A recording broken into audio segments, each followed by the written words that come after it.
Es momento ahora de dialogar con el público y les pedimos que sus intervenciones sean breves para que los ponentes puedan dar su respuesta. Pueden levantar la mano para que les demos la palabra. Aquí hay una mano levantada. Puede editar. Por sus brillantes exposiciones. Y yo quisiera preguntarles a los tres, a las dos y al doctor, su punto de vista sobre lo que está pasando en este momento y que parece que no es muy conocido, salvo en círculos muy especializados, esta controversia que hay entre el gobierno de Estados Unidos y el gobierno de México sobre la exportación de granos transgénicos. Una pregunta que la traigo a la cabeza desde que empecé a oír este problema es: ¿qué pasa si México pierde esta controversia con Estados Unidos y se importa maíz transgénico en alguna medida, en la medida en que los reclamos de Estados Unidos sean atendidos? Porque me parece que liberar las importaciones de este tipo de maíz pone en peligro toda esta biodiversidad de la que han estado hablando ustedes tres. Yo no sé si el maíz transgénico se reproduzca autónomamente o necesite mezclarse con otras variedades. Si es así, me parece que habría el riesgo de que todos los maíces de México acaban contaminados, siendo transgénicos o desapareciendo. No lo sé, me gustaría oír la opinión del punto de vista de cada uno de ustedes.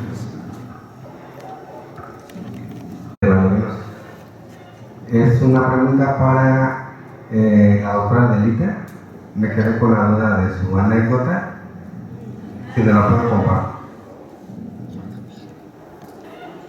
Bueno, tengo tres preguntas así muy puntuales.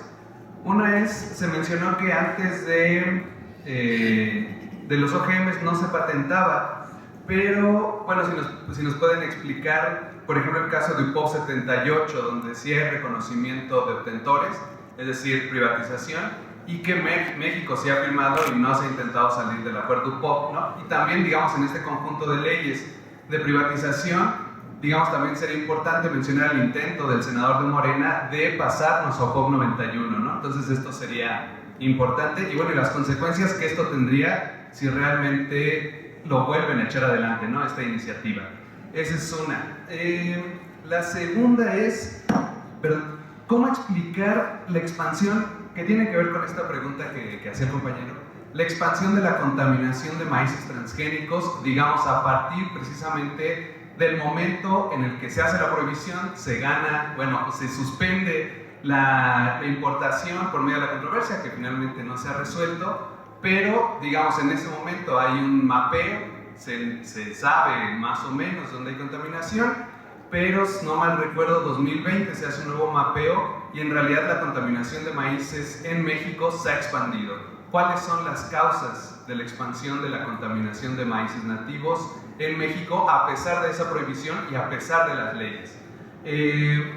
Y, digamos, finalmente, la tercera pregunta es si la defensa de la diversidad genética, también pensando, y creo que también esta es una pregunta dentro de esa, si no habría que trascender la idea solamente de la defensa del maíz, precisamente por lo que ustedes mencionaron, porque no nada más está el maíz, ya hay variedades de frijol transgénico, de jitomate transgénico, y además pensando que una de las estrategias de la agroindustria es efectivamente dejar afuera los transgénicos porque no fueron bien recibidos en la sociedad global en general y pasar a las nuevas tecnologías de edición como CRISPR-Cas, etcétera, ¿no?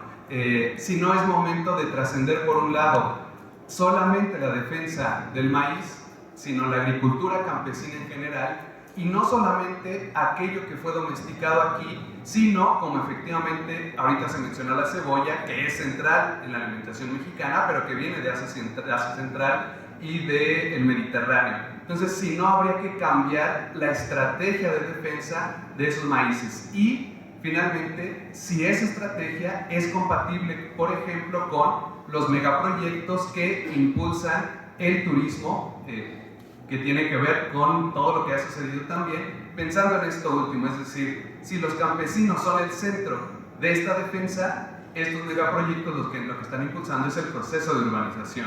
Entonces, ¿cómo se puede compatibilizar, o si no es compatible, ambas estrategias? Gracias. Bueno, pues felicidades a los tres. Sin embargo, me gustaría de manera concreta si Adelita pudiera respondernos, bueno, más bien compartirnos. Desde tu papel actualmente, desde como funcionaria, mostrabas que había habido iniciativas de ley que se habían suspendido justamente y que, bueno, también se denunciaron los partidos que en su momento las propusieron. ¿Qué distancias miras entre esas iniciativas y la forma de llevar la política en el contexto actual? Porque estamos en un momento coyuntural que está marcando una situación para una definición. Y con esto hablo también porque ha habido acciones concretas, como el tema del uso del glifosato, que ustedes también mencionaron. Entonces, ¿para dónde va esa política? Porque del dicho al hecho ha habido varios matices. Entonces, quisiera saber cuál es como tu opinión al respecto. Y también conocer, pues, si tú tienes algunos datos con respecto a este trato que hubo entre la empresa y la localidad de Oaxaca sobre el maíz que nos mencionaste, si hubo algún seguimiento o se pudo detener, ¿no? Pues ese trato. Gracias. Felicitarlo a los organizadores por lograr en esta mesa tener a estas tres personalidades, y creo que la riqueza y la fortaleza de ellos tres nos pudieran ayudar en un tema que yo quiero plantearles, que es los bancos de semillas comunitarios y los bancos de semillas institucionales. ¿Cómo hacerlos coincidir? ¿Cómo hacer que vayan en una misma línea en este aspecto, ¿no? En la conservación, en la utilización y en que los poseedores de la semilla puedan acceder a los beneficios que significa tener el germoplasma in situ, cómo llevarlo ex situ y cómo lograr que se pueda conservar en el tiempo ante las complicaciones que tenemos ambientales, políticas, regionales, la realidad nacional. Muchas gracias, felicidades otra vez. Hernández, me da mucho gusto saludarlos. En este momento me encuentro trabajando como docente en el suelo de conservación de la Ciudad de México y me encuentro con mis estudiantes, que son estudiantes campesinos, que la milpa en el suelo de conservación pues se está acabando. Nos cuesta mucho trabajo encontrar milpas, en milpa alta, en la parte de la montaña de Xochimilco, hacia el lado de Tláhuac, y mi pregunta puntual es ¿qué tipo de apoyos, qué tipo de acompañamientos podríamos acercar para estos estudiantes y para estos campesinos que están preocupados y buscando recuperar la milpa en la zona del suelo de conservación del sur de la Ciudad de México? Si gustan ir tomando la palabra, Cristina, Adelita y luego el doctor, por favor. El problema justamente de permitir el ingreso de semillas transgénicas a México es que sí se puede contaminar todos los países nativos y perder toda la biodiversidad. Recuerdo nuestro querido doctor Cato, que lamentablemente ya no está con nosotros, comentaba algo muy sencillo. Decía, en el momento en que entran esos maíces, por decir, en un costal, y suben a un tren y tienen un hoyito a los costales, ese costalito va agregando semillas transgénicas todo lo largo del año. Es decir, la entrada es signo de posibilidad de contaminación y sí está aumentando la contaminación. No sabemos si de una manera, digamos, intencional, porque alguien también hablaba de que la posible estrategia de las empresas es decir, pues vamos a ir contaminando los piancianitos hasta que no haya remedio y mi cuenta se va a pagar. Porque la verdad es que no hay suficientes controles. Es decir, una de las políticas públicas indispensables para que añadiría a la que había planteado el doctor Cercán es el control cuidadosísimo de lo que entra a México. Es simplemente no debería haber maíz transgénico en las tortillas de Maseca. Y sin embargo, la investigación de 2017, hecha por Álvaro Duya, Piñeiro y González, muestra que sí están contaminados. ¿Quién permitió a Grupo Maseca que en sus tortillas estén presentes esos maíces que son forrajeros de pésima calidad?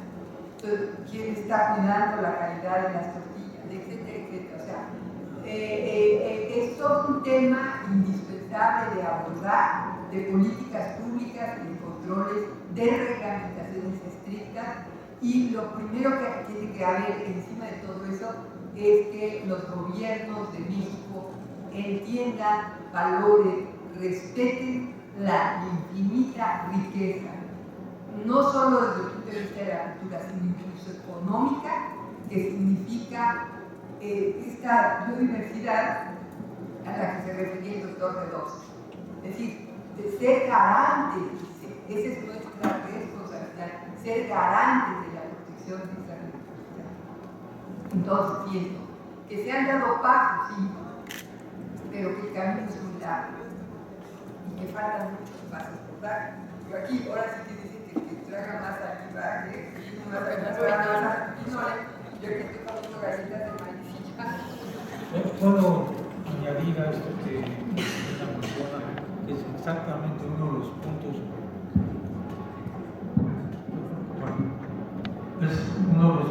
que iba a tocar, porque no hay capacidad en este país de control real de leyes y de métodos y de normas. Y esto es una de las cosas que tenemos que cambiar ya, porque si no, vamos a estar haciendo reuniones como estas o a estar haciendo investigación sobre los problemas y nunca vamos a poder aplicar ese conocimiento de veras en el campo.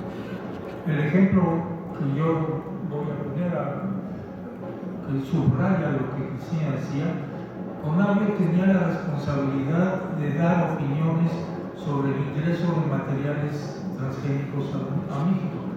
No nada más semillas, microorganismos que se usan, por ejemplo, para la producción de medicinas y todo este tipo. Y la mayor parte de estas introducciones eran introducciones que no eran nocivas. No hay las mismas bacterias que se usaban para ciertos, transformadas para ciertos medicamentos en México, no había razón para continuar. Sí, la tecnología puede ser muy buena, el propósito para lo que se usa esa tecnología es lo que puede ser muy malo. Y hubo el caso del algodón transgénico. México es el centro de origen del mejor algodón del mundo, no Egipto, México, porque tiene los algodones de mejor fibra y de mejor calidad. ¿Sí? Y hubo la petición de introducir algodón transgénico. Bueno, se hicieron los estudios y vimos por todos los mecanismos de polinización, de cruza, etcétera, que sería posible tener maíz otra vez, algodón transgénico metido en ciertas áreas, exclusivamente en ciertas áreas, para que no llegara a todas las zonas donde estaban todos los algodones nativos, que son básicamente las costas, particularmente del Golfo y un poco del Pacífico. Y si esto se cumplía, no había problema, porque no había manera de estos entrecruzamientos entre material transgénico y material nativo. Y con eso ya se dio el permiso con esas condiciones, de que solamente se se aprobó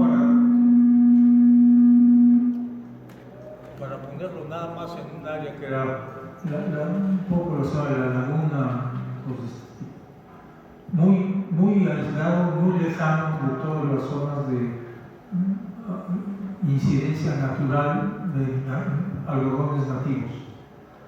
Bueno, padrísimo, ¿no? Esto resolvía un problema de producción de algodones que eran muy atacados por, perdón, pues,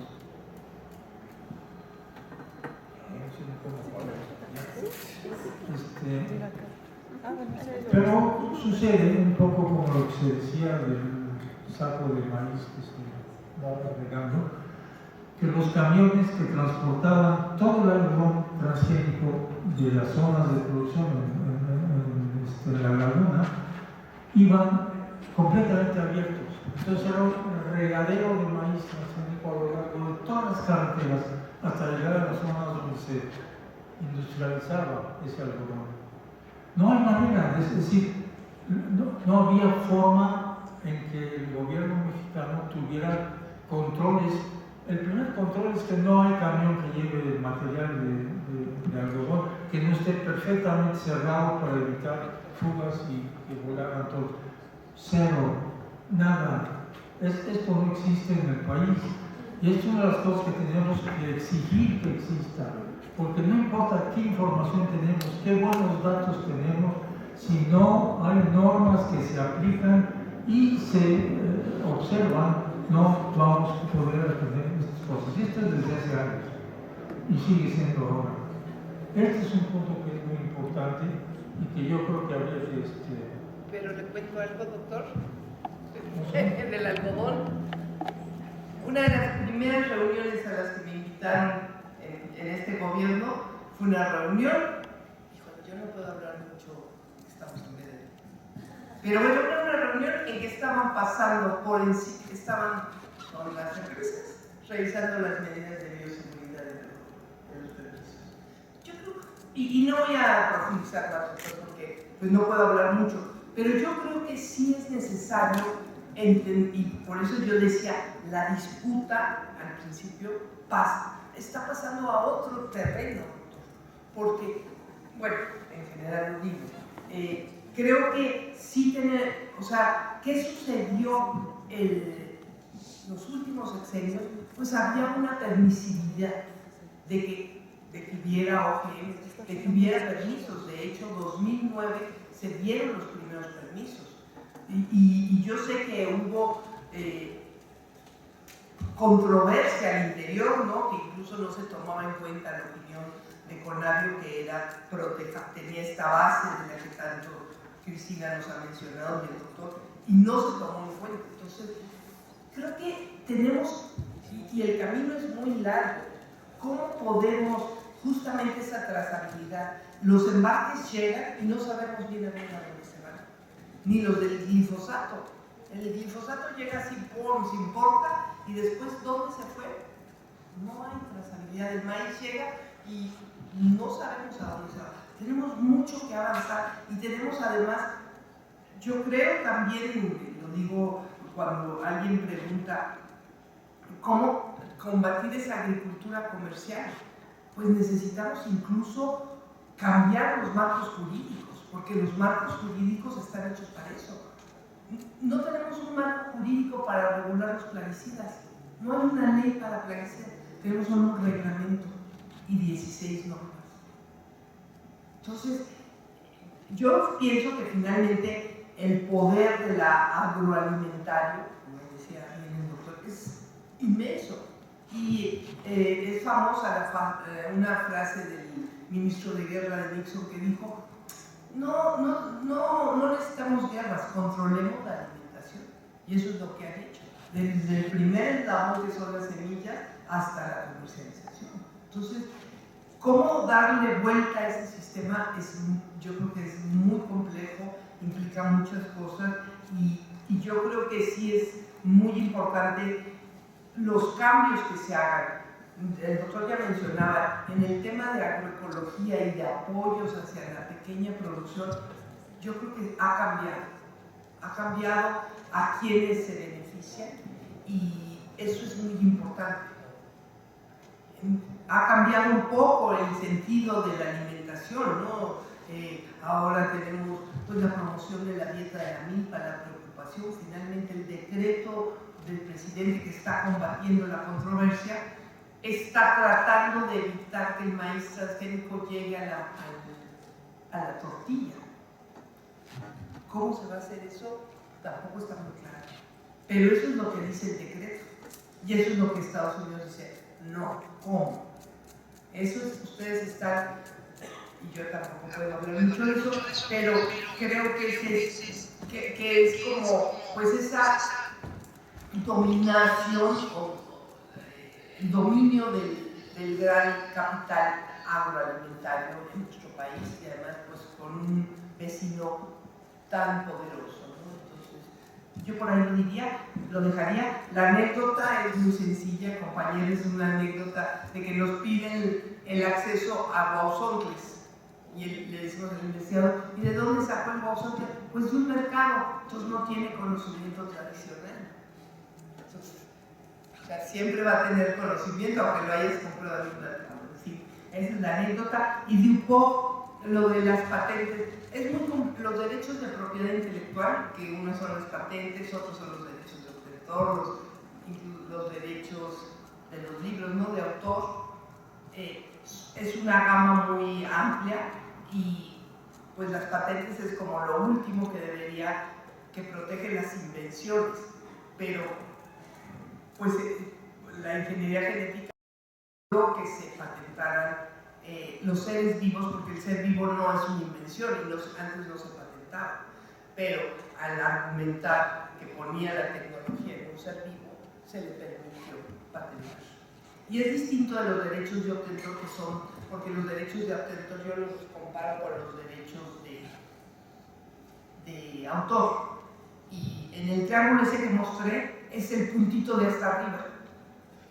Entonces, claro, yo pienso que una forma, es algo que yo pienso que el capital ha tratado es de apropiarse de nuestra biodiversidad y que finalmente los transgénicos es una forma de apropiarse de la biodiversidad y van a encontrar otras formas. La buena noticia, y yo ya con esto lo dejo, digamos con el holotón, que el doctor Turrenda ha estado estudiando el holotón, pues la buena noticia es que se lo llevan a Estados Unidos y por supuesto no tienen la misma respuesta que aquí en Oaxaca, en las comunidades. Entonces, porque está entonces, no es tan sencillo que le pongan un gen y que agarren el gen del holotón, se lo ponen, no es tan sencillo, es mucho más complejo. No sé si haya todavía, bueno, se hablaba de los bancos de semilla. La palabra bancos no me gusta nada, eso para empezar. Pero si el doctor quiere hablar. No, sobre eso, sigo después de ti. Perfecto. Los bancos de semilla no me gusta nada la palabra. Serían en todo caso, pues, acervos que las comunidades deciden tener, ¿no? Y nunca jamás un banco se va a equiparar al uso permanente in situ, ¿no? Jamás. Entonces tú puedes tener ahí en Noruega, que es esos que van con todas las semillas y todo lo que tú quieras, pero esas semillas van perdiendo viabilidad y llegará un punto en que no sirvan para absolutamente nada. Es una entelequia hacer eso. Lo importante es este flujo cultural permanente, de intercambio, pues, que fue el que dio lugar a toda la riqueza extraordinaria que hoy tenemos, ¿no?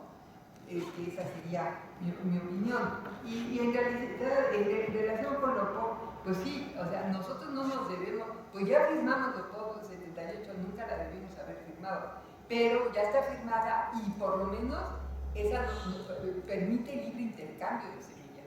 La POP 91 no, y esa jamás debe entrar a México, ¿no? Y el que lo haya hecho un senador espurio, caray, es una vergüenza, ¿no?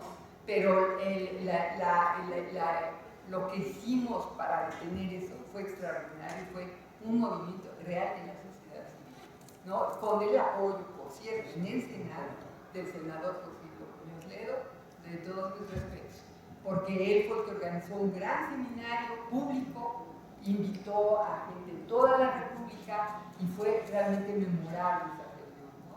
Y fue con el apoyo suyo, que entendió perfectamente el problema y me dio su palabra de caballero de que no se usaría políticamente, sino que era una acción absolutamente generosa y lo fue, ¿no? Pero pues tenemos que estar todavía un tiempo a las vivas. Es como este señor del magistrado que ahorita afortunadamente acaba de detener en el tribunal colegiado porque una vez y otra quiso hacer el juego a las empresas desde el tribunal colegiado permitiendo decir que se acabara con la sentencia que había detenido la siembra de maíz transgénico, ¿no? Entonces, pero entonces ahí, por ejemplo, la gente de la demanda colectiva supo a tiempo, pudo meter inmediatamente un recurso, ir deteniendo, lo tuvimos que hacer público, nos movimos para que los medios y a este señor pues señalando una y otra hasta que ya no fue posible más y hoy ya no está en el juicio, ¿no? Pero, híjole, es interminable. Ahora, ¿qué quisiera decir más? Que es la sociedad en su conjunto la que tiene que participar y exigir. O sea, ¿cuál es nuestro papel? Es exigir las políticas públicas adecuadas y tenerlas claras y saber, y estas son, y empezar a pelearlas, como hizo la senadora Lilia Rivera con la ley de protección del maíz nativo en la Cámara de Diputados y luego ahora en el Senado con la Ley General para la Alimentación Sana y Sostenible, ¿no? O sea, gente honesta que de pronto está inserta en este aparato, ¿no?, complejo, y que se junta con la sociedad civil, le abre la puerta, y es ese diálogo y es esa acción conjunta la que puede hacer un cambio en las cosas. Para mi gusto, productos de la ingeniería genética en México, en plantas nativas mexicanas, terminantemente no. O sea, yo así la pondría, ese es mi... Así está en la ley. ¿no? Entonces, pues eso es lo que hay que decir. Yo quisiera seguir con esto porque hay dos puntos con los que coincido plenamente con Cristina. Los bancos de semillas, que bueno, llamamos los bancos repositorios, almacenes, da lo mismo. Volvamos al concepto de evolución bajo domesticación. Ese elemento de evolución bajo domesticación no empezó el año pasado, ni hace 100 años, ni 200. Viene desde el principio, desde las primeras plantas que se pudieron ir seleccionando, sembrando, ver qué pasaba, tomar lo mejor de eso y volverlo a sembrar. Eso es un proceso milenario, transmitido de voz en voz. No se publicó en ningún lugar, ni en Science, ni en Nature, era el conocimiento popular que se pasaba de una generación a la otra. Bueno, veamos a ese proceso de evolución bajo domesticación como una película que empezó hace muchos miles de años y que se continúa ahorita. ¿Qué hacen los bancos de semilla? Toman un cuadro de la película y lo guardan en un lugar refrigerado. Un cuadro de semilla. Pero esto que está aquí no se puede reproducir más que con la gente que lo está haciendo año tras año tras año. Y en esto no nos hemos dado cuenta en este país y en muchos otros países, pero me duele más en este país porque la riqueza de conocimiento y de uso de los recursos naturales de este país, con la gente que está en el campo, con la gente rural, por un lado campesinos de diversos niveles, desde los más sencillos hasta los un poco más adelantados, hasta los que viven en y de los ecosistemas, que no son campesinos y que tienen que usar su ecosistema para poder sobrevivir. La única manera que tienen es cortarlo para tener vacas, porque de eso pueden comer, no pueden comer árboles, pero sí pudieran comer los productos de esos árboles si hubiera una política pública de apoyo a estas cosas y no se ha hecho. Yo lo he hecho 1000 veces. La única salida de solución a la población rural de México que existe, que vive en los ecosistemas, es apoyarlos a tener empresas comunitarias que usen elementos de su ecosistema. Y hay docenas de ejemplos. Yo les pido que vean el libro que se llama 100 casos de éxito en el manejo del patrimonio natural de México, que produjo Conavio. 100 casos de éxito contados por las personas que lo han hecho. No son reportes que uno se imagina de cómo fue. No, comentados por las personas que están ahí. Y de esos 100 hay otros 100 y hay otros 100. Lo que pasa es que esas cosas no suenan en los bancos, no suenan en la bolsa de valores, no suenan en las reuniones de empresarios, de Contanar, por supuesto. Pero esto es lo que tenemos que cambiar, tenemos que tener una idea mucho más profunda de lo que México necesita, de lo que México es, y no de una, pues yo diría ni siquiera importación, sin dejarnos imponer toda una serie de cosas como ha estado ocurriendo hasta ahora. Para pagar estas cosas se necesita una cosa, pantalones. Y una idea muy clara. Faldas.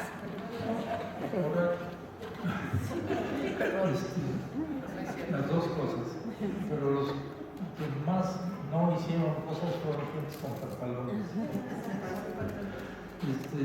Y por intereses. Pero el otro punto que estaba tocando Cristina, que a mí me parece verdaderamente fundamental, sin el cual no veo maneras de que se cambien las docenas de cosas que se tienen que cambiar en este país, es la acción social informada, con los pelos de la burra en la mano, para ir con delegados locales, con gobernadores, con alcaldes, con presidentes, con secretarios de X o Y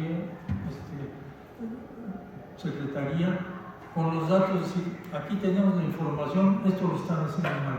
Y cada vez tenemos más información, y en el caso de los recursos naturales no hay un país con mayor información sobre eso que por el trabajo con abierto. Está ahí, es abierto. Si estuviera metido en gavetas, en cajones, diciendo, bueno, sí, mucha información, porque la cosa fue abierta desde el primer día, gratuita. Usar esa información, entenderla, no es tan difícil, y llegar con esos elementos a exigir que se tiene que conservar la diversidad biológica de este país, si no, no hay futuro para México, así como, bueno, desde luego, sin alimentos no hay futuro, pero sin ecosistemas, aunque haya muchos alimentos, no tenemos futuro. Son las formas en las que se produce oxígeno, y ahora cuando doy conferencias a los chicos, digo, ¿de dónde se produce el oxígeno? ¿Quién produce oxígeno en el mundo? Algunos piensan en alguna máquina en Alaska está generando oxígeno que se va a todo el planeta. No, las plantas. Y esto es el evento evolutivo cósmico más importante de nuestra historia en este universo. De la primera célula, la vida tiene un inicio de 3.800 millones de años. En algún momento, algunas células tuvieron la capacidad de captar la energía solar, combinarla con el CO2 y producir dos cosas muy importantes: oxígeno, que es el resultado de esa ecuación, digamos, y el otro es alimentos, porque ese es el inicio de la cadena trófica de la cual nosotros somos los usuarios tope ya a estas alturas, ¿no? Y no va a haber manera, y no estoy defendiendo un tema que es muy cercano, pero no va a haber manera de futuro para este país si no defendemos, no cuidamos los ecosistemas que tenemos y que nos quedan aquí. Y que se han usado en un principio de manera muy ignorante, muy torpe, pero en otro momento en el que ya había información, de manera muy dolosa. Y eso hay que llegar y hay ejemplos, y con esto paro. En la laguna del Carpintero, en Tamaulipas, un alcalde del municipio, que ahora no me acuerdo cuál es, se echó 20 hectáreas de manglar que está protegido por la ley. Y entonces estos armaron una cosa y el otro dijo, no, es que esto ya estaba así. Usaron fotografías de nuestros registros de manglares que Conavio tiene cada 5 años, desde hace 25 años, para mostrarle una foto que lo que estaba diciendo no estaba bien. Fueron a la Suprema Corte y la Suprema Corte, con esa información, dio un dictamen de que el alcalde tenía que reponer las 20 hectáreas. Es posible, tenemos la información, hay que usarla, y no entro en otros puntos más ahora porque no conviene que entremos los puntos más. Pero esta acción a la que hizo referencia Cristina no es nada más para estas cuestiones de los recursos naturales, de los alimentos, es para todo, desde salud, educación, seguridad, etc. Sin una sociedad bien informada y activa, no tenemos manera de cambiar los problemas que tenemos. Esto es algo que pues, no enseñan en ninguna escuela ahora, afortunadamente, pero lo que hay que hacer, los que ya tenemos edad para pensar en estas cosas, somos lo que yo creo que tenemos que impulsar estos recursos. Me alargué mucho.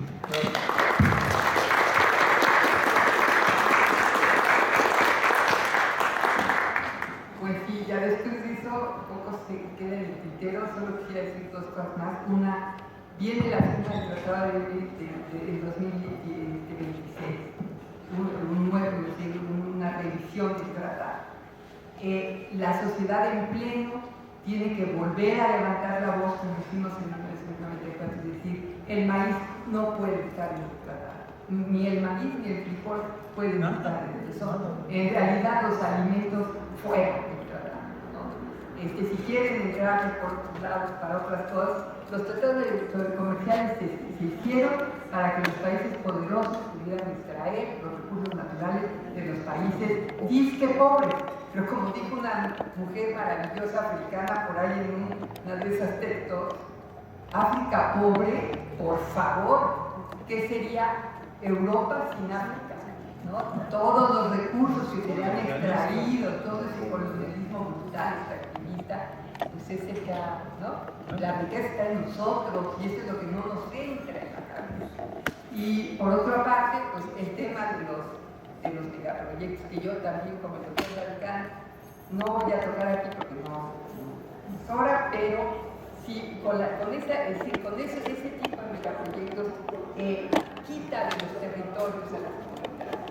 Y lo dijo la doctora Sánchez, sin territorio no hay, o sea, es cultura territorio, ¿no?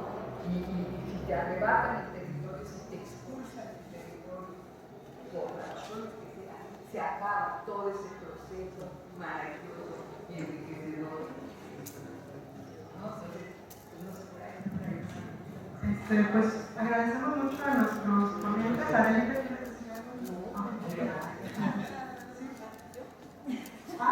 Sí, bueno. Le tengo que hacer súper breve porque... Sí, a lo mejor no tiene que ver, pero me gustaría saber si Sembrando Vida tiene sentido en estos esfuerzos o no.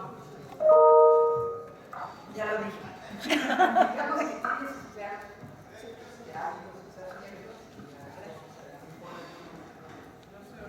Pero quería hacer un cambio. Cristina es muy generosa. Bueno, les agradecemos muchísimo a nuestros ponentes, a todas las personas que nos acompañan aquí en el auditorio.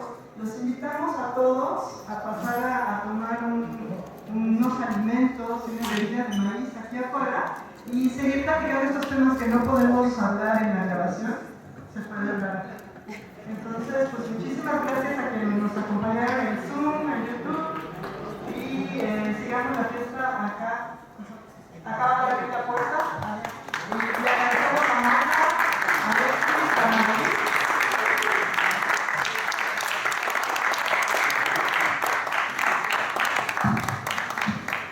Muchas gracias, amigos. Ya podemos cerrar la transmisión.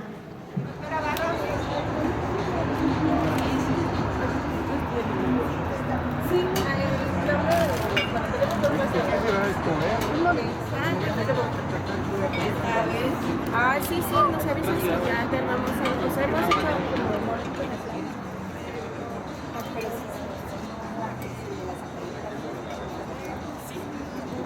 como va a pasar a la